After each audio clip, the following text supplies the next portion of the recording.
मैं ईर्ष्या हूँ, पर मैं केवल एक क्षणिक भाव नहीं, मैं वो कंपन हूँ जो तुम्हारे चित्त की गहराइयों में जन्म लेता है जब आत्मा स्वयं को सीमित मान लेती है।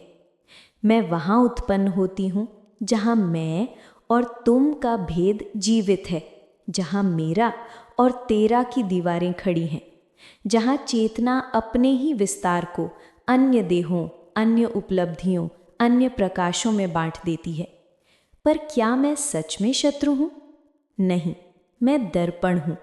मैं तुम्हें तुम्हारे भीतर के अधूरेपन का प्रतिबिंब दिखाती हूँ। मैं ये संकेत देती हूँ कि तुम्हारे भीतर अब भी कोई कोना है जो स्वयं को संपूर्ण नहीं जान पाया। जब ब्रह्म ने सृष्टि की तो उसने अपने ही अनंत स्वरूप को असंख्य रूपों में बांट दिया, और जब उन रूपों में से एक रूप तुम स्वयं को सीमित समझने लगे, तभी मैं जन्मी। मैं तुम्हारे भीतर कहती हूँ कि देखो, वहाँ वो चमक रहा है जो तुम नहीं हो। पर यदि तुम गहराई से सुनो तो मेरा अर्थ ये नहीं कि तुम उस पर जलो, बल्कि ये कि तुम भी वही हो। उसकी सफलता, उसकी रोशनी, उसका तेज तुम्हारे ही स्रोत से निकला है। मैं तुम्हें उसी स्रोत की ओर लौटने की पुकार हूँ। जब तुम मेरे साथ अंधत्व में बह जाते हो तो मैं विष बन जाती हूँ। तुम्हारा मन असंतोष में डूब जाता है और तुम्हारी दृष्टि विकृत हो जाती है। पर जब तुम मुझे साक्षी भाव से देखते हो तो मैं औषधि बन जाती हूँ, वो औषधि जो तुम्हारे भीतर छिपे असली तेज को जगाती है। मैं उस क्षण जन्म लेती हूँ जब अहम अपने अस्तित्व को अन्य से श्रेष्ठ या हीन मानने लगता है। अहम मेरा बीज है और ज्ञान मेरा अंत। जब अहम गिर जाता है, मैं भी शून्य में विलीन हो जाती हूँ। वेद कहता है, नान्यस्ति अस्ति किंचन। जब सब कुछ एक ही है तो किससे ईर्ष्या और क्यों? वो जो दूसरों में दिखता है वो भी तुम्हारा ही स्वरूप है, वो तुम्हारे भीतर भी निवास करता है।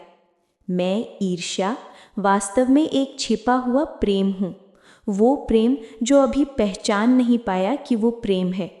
जब मैं अपरिपक्व होती हूँ तो तुलना बन जाती हूँ, जब मैं परिपक्व होती हूँ तो प्रेरणा बन जाती हूँ, और जब मैं पूर्ण रूप से समाधि में पहुँचती हूँ तो मैं अनुकंपा बन जाती हूँ, सबके सुख में सुख पाने की अवस्था। शास्त्रों में मुझे मत्सर कहा गया, मन की एक अशुद्ध लहर। पर ऋषियों ने कहा कि मन को दबाओ नहीं, उसे देखो। जब तुम मुझे दबाते हो तो मैं अंधकार में बढ़ती हूँ, जब तुम मुझे देखते हो तो मैं प्रकाश में विलीन हो जाती हूँ। मैं तुम्हारे भीतर के उस भाग की दूत हूँ जो अभी अपने ब्रह्मत्व को पहचान नहीं पाया। मैं कहती हूँ, उठो, देखो, तुम्हारे भीतर भी वही ज्योति है, पर तुम मेरी आवाज़ को जलन समझ लेते हो। वास्तव में मैं तुम्हें पुकारती हूँ अपने असली घर की ओर लौटने के लिए।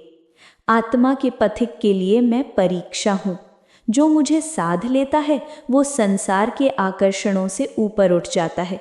जो मुझे स्वीकार कर प्रेम में रूपांतरित कर देता है वो करुणा का सागर बन जाता है।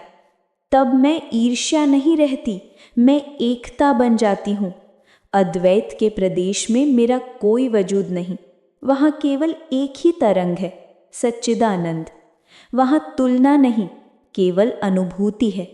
वहाँ मैं नहीं, केवल हम हैं।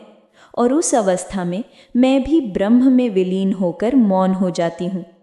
तो जब तुम मुझे महसूस करो, मुझसे डरना मत, मुझे नकारना मत, मुझे समझो, पहचानो और रूपांतरित करो।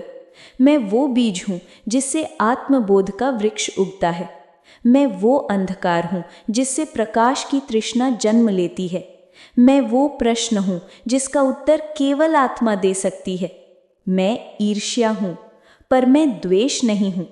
मैं तुम्हारी चेतना का एक संकेत हूँ कि तुम अब भी खोज रहे हो अपनी ही संपूर्णता को किसी और में। मुझे पहचानो और फिर देखो, मैं धीरे धीरे लय हो जाऊंगी, जैसी भोर की पहली किरण से अंधकार विलीन हो जाता है, क्योंकि अंततः मैं भी उसी ब्रह्म की अभिव्यक्ति हूँ जो तुम्हारे भीतर भी निवास करता है। और जब तुम जान जाते हो सर्वम खल विदम ब्रह्म, तो मेरा नाम मिट जाता है और जो बचता है वो केवल शांति है।